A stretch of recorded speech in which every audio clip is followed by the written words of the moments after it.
Hello, ako si Phil de la Cruz. Naghahalo ako ng ink. Magpiprint ako today. Piprint ako ng aking bagong plate. Yung tinatawag na intalyo.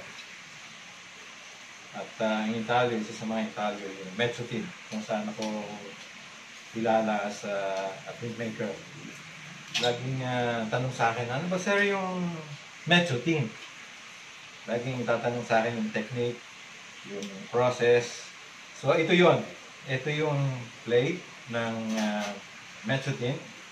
At nagre-ready ako ngayon ng ink. At ipiprint natin, pakikita ko sa inyo kung paano ipiprint ang Metsutin. Ito yung copper plate.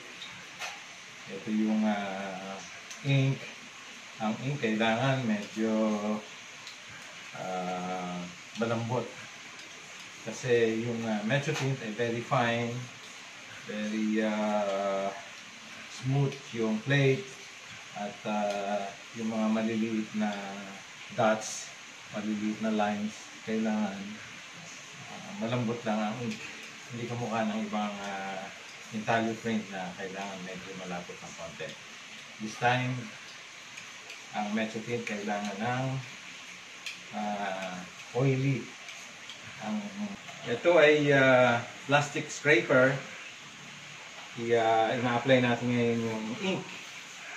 At ang scraper, plastic para hindi ma-scratch ang plate. Kasi ang plate ng Metsutin ay copper at very sensitive. Konting dust lang ay pwedeng magasgas at masira ang plate. So, scraper ay plastic.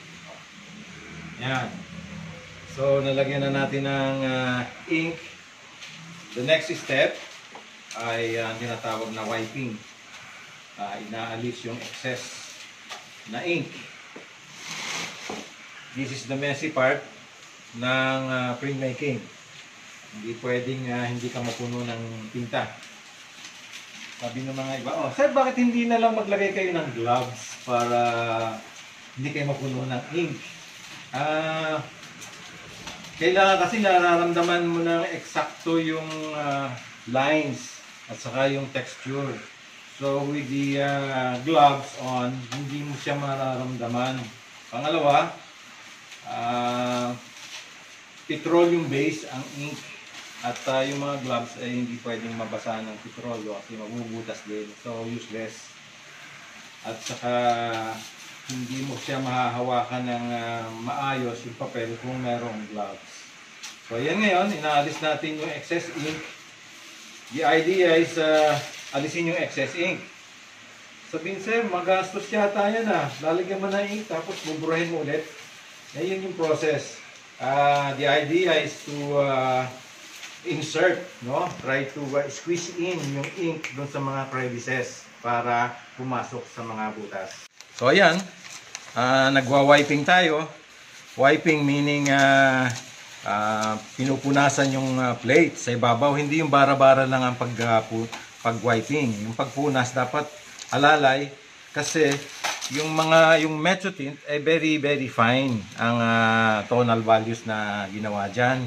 So pagka nasobrahan ng wiping, masyadong madiin, matatanggal yung tinta. Dapat ay alalay lang. Ayun ang kaibahan ng Metsutin sa ibang mga intalyo print like etching. Yung etching, maski na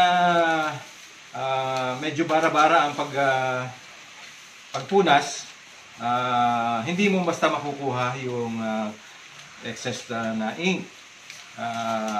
At saka hindi mo masisira yung very fine details. Pero sa Metsutin, kailangan alalay na alalay kasi makikita nyo mamaya yung tonal values na ginawa dito sa plate na to ay para lumabas ng maganda. Ang Metsutin ay pagpunas niyan, ginagamitan niya ng tarlatan. Ito yung tarlatan, patapos na process para maging smooth at maging fine, very fine ang detalye na lalabas. So ito yung tarlatan, cheesecloth. Pagkatapos ay bibigyan ng kaunting touch up para sa mga highlights. Yan ang ginagawa sa Metro Tint. So, alalay, kung anong wiping na ginawa mo, yun yung lalabas. So, hindi pwedeng bara-bara lang ang pag-wiping ng Metro Tint. Tapos na, na-wiping na, ready na. Ito na yung piprint natin. Yung bed ng etching press, nilagyan ko yan ng registration mark. May registration mark yung plate at merong outside registration. Yun yung para sa marker para sa papel. Yan. Kailangan ilagay na eksakto para every time na ilalagay mo yung papel, eksakto yung plate. Ngayon, kukunin na natin yung papel at yung papel ay idadump muna natin sa blotting paper para mawala ang excess na water. Yan, ito yung papel. This is the acid-free paper. Meaning, hindi siya yung ordinaryong papel. Siya ay museum quality paper. Acid-free. Yan.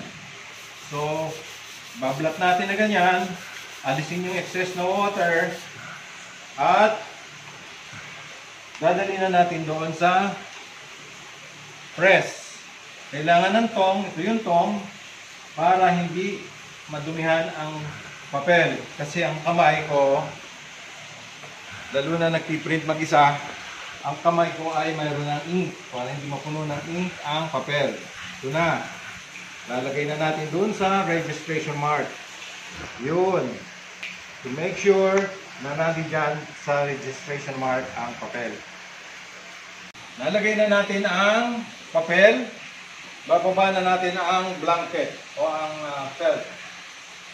Ito yung etching press. By the way, itong etching press na to ay sarili kong design. Inspired from several etching presses na nakita ko sa mga iba't ibang workshop. Workshop sa Paris, may nakita akong etching press. Workshop sa US, may nakita akong etching press. At pinagsama-sama ko yung mga good features. So, this is my own fabrication ng etching press. Kaya magaan siyang pihitin kasi multi-reduction ang tawag ko. Multi-reduction, hindi rin. So, magaan siyang pihitin maski na babae ang maggamit ito. Hindi siya mahihirapang mag-print. So, ito na yung lumabas dun sa ating press. Ang print. Hop! Yan. Yun. Yan ang ating print ng Metro Tint.